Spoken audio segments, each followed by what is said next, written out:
Ayan po, sa episode na ito po ay tayo sasaglit po sa area number Kubo number 3. Sa area number 3. At gawa ho na ang bibisitahin natin yung mga palayan po ng aking ama. At hindi na rin po gaano makalusong at may ginagawa po din sa area number 2. Ay di atin po bibisitahin kung ano ng kalagayan doon. Yung mga iba, mga prutas. Opo, yan, sama-sama po tayo. Ngayon po pati medyo may pagkainit na. Ramdam na. Mausisa mo'y alingahit na. Yan. Ay wari ko po lalo na sa syudad, medyo ramdam ng init. Ay di na po mapuno ay. Medyo ano na rin ang init. Ramdam. Sa madaling araw na lang po na lamig.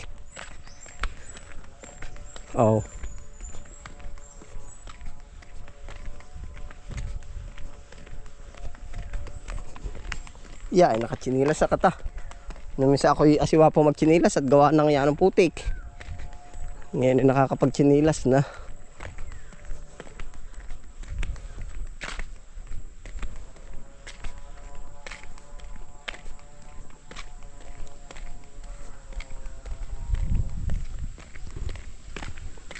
Ito po palang lugar na ito sa amin ay sityo-sityo. Yan na rin po, i-share ko na rin sa inyo habang tayo naglalakad, babalikan natin. Ari po ay sityo Tibaong.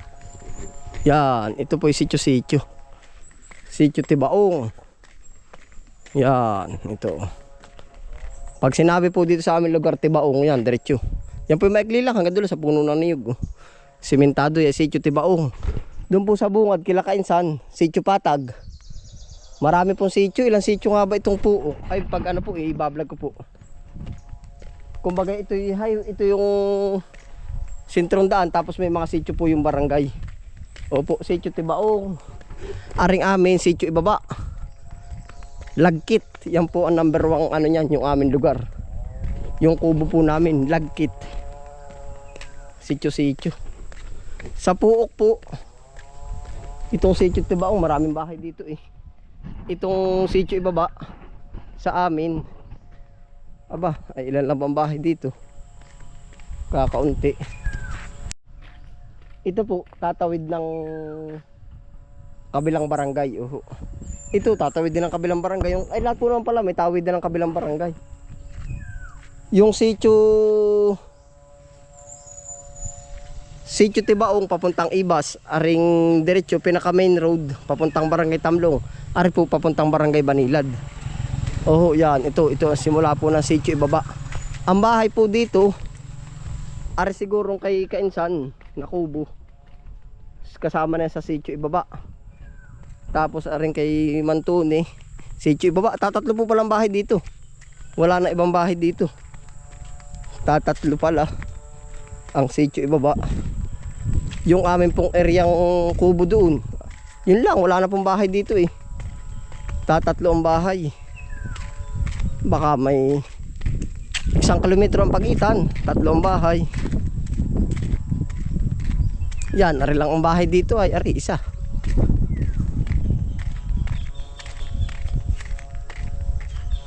Yan, ito. Yan lang ang nakaano ditong bahay.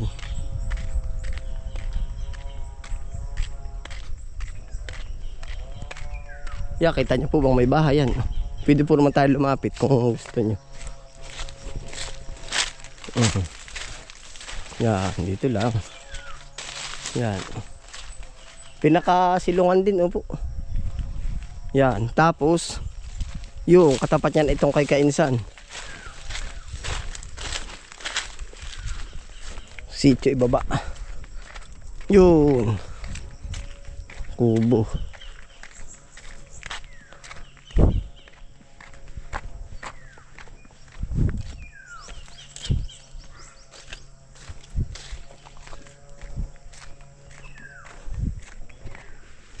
Kita niyo po yung nasa burol.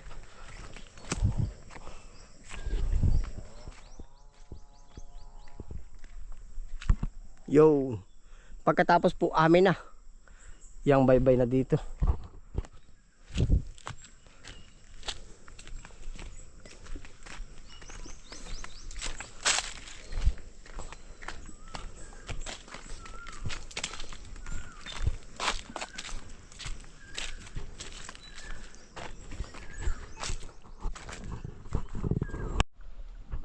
Ayun po, naroon pa po yung bahay. Tayo po doon ang direksyon. Pero ano po, sinulusog po muna natin ang patubig din. Yan, okay naman po. Yan, ito. Aalwasan po natin ang mga bara.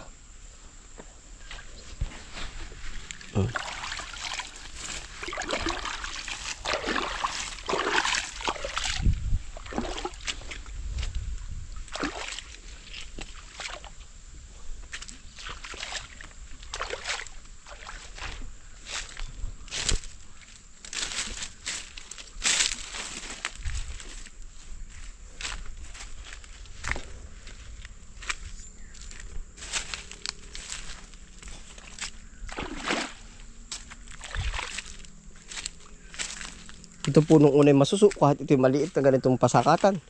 Dito lang kami nanulusog nung una ng suso.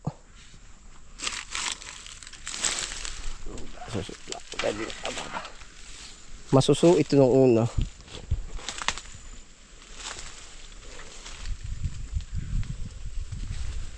Talagang lumakad lang po papagarni.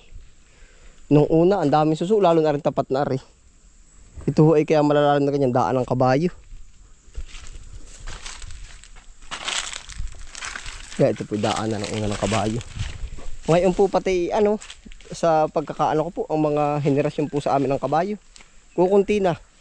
Pag po ako ang titingin din sa amin, baka siguro sa 10 magkakabayo. Ang nawala na po sa amin ay ang natira na lang, 2. Oh, 2 na lang. 2 o 3. Tapos po karamihan ang trabaho na po, construction. Yung iba ay tricycle. Yun na po, kaya po nawawala na rin yung nung pagkakabayo din sa amin. Opo. Dati po ay nakakatuwa at ano po i-share ko lang sa inyo. Dati ay kumbaga kwento, merong station na bakalan, station na painuman. Ngayon ay parang wala na, kanya-kanya na. Nung dati po ganun, doon ka pumunta at may pabakalan doon. May mga kilala mga magbabakal yan, ang tiyuguring. Sikat sa pagbabakal po ng kabayo. Ay ngayon wala. Yung parang vulcanizing din po ba? Ano po ating hahanguan. Dito pala naabara. Kung sa yan. Ano una ito ihanguin mo yung ganito? Sabitan ng mga suso sa ganari. Oho.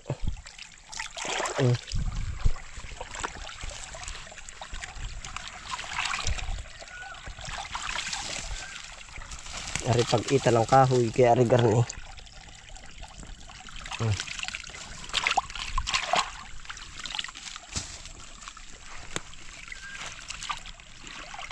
Yung mga ganito po noong una, puro suso.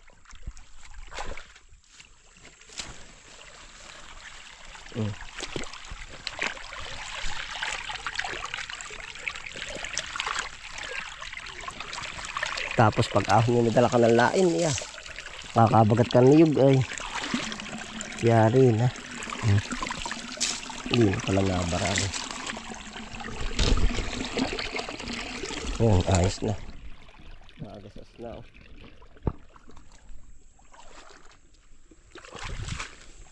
Opo, yun nung una po din sa amin, kaya nakakatuwa. May station ng pabakalan. Ang nagpabakalan ng unay 3 ay din sa amin. Si Tiyo Guring, yung si Manggoryo, si Mambabing, yan. Sila ang station diyan. At dati po, arangkadahan ng kabayo dyan. Mga 10, sunod-sunod din bihira. Sa buong maghapon minsan, mayroon pa 0. Kaya naman po nakwento ko, sabi ko, aridaan nga at ng kabayo. Nagpuputik nung una ang daan. Wala, nababago na rin po ang ikot ng henerasyon. At saka, ang natatandaan ko po dati, ang may cellphone laang, ay di yung mga bihira may cellphone. Di keypad pa. Ay ngayon ay kahit manggugulay o mag-aano, lahat ay naka-cellphone. Oho. Iya. Kahit sino mangangati, mag-aano, lahat, halos lahat ay naka-cellphone na po. Ngayon ang tao, karamihan kahit bata.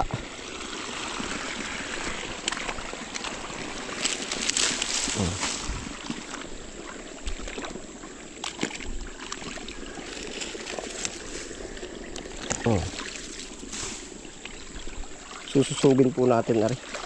Ara po yung patubig, malapit po ari dun sa kubo. Palakasin natin ang patubig.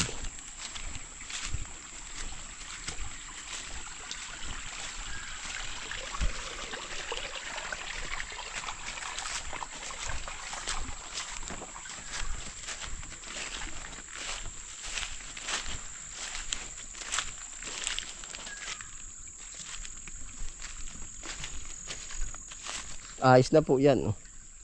Sugsug pa tubig.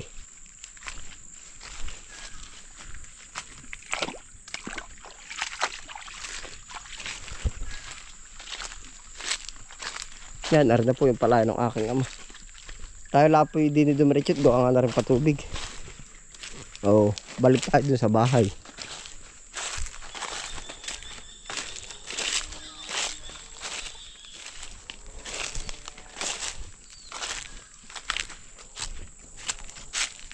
Yan na po yung tubig. Dito po tayo lagi nalabas ang nadaan na. Yan. Ano pa lang kay tatay na palayan po yung natungo na rin nga. Oh. Nag-atungo na. Oh.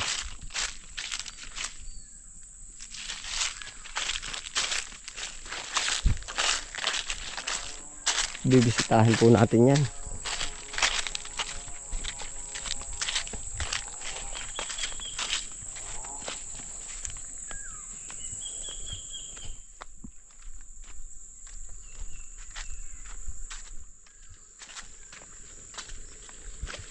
Ay nalagublog na po ang tubig oh. Yan oh. Nalagublog na.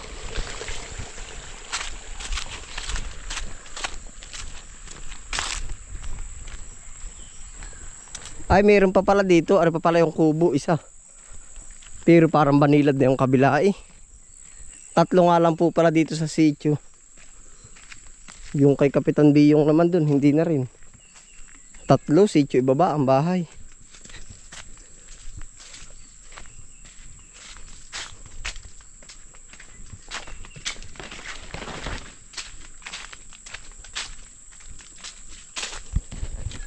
Yan, ito po yung pantatlo. Meron din pong bahay dun, Silungan. Parang banilad na yun. Dito kay Mang Igo. Bahay din, parang banilad na po yung nakakasakop dyan. Yan, ito na po.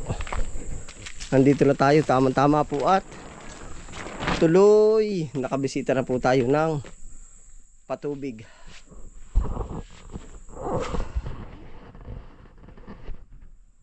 Yan, ito po. Ibig ko sabihin ay bihira na rin po nakakalusong, kaya kami halilin na ng aking ama. Mamaya po naman, bibisitahin natin yung mga palayan at gawa ng tayo maupo muna. Tawag dun. Bibisitahin po natin at tutungo na rin. Makapagpahinga. Malayo-layo rin po laka rin eh.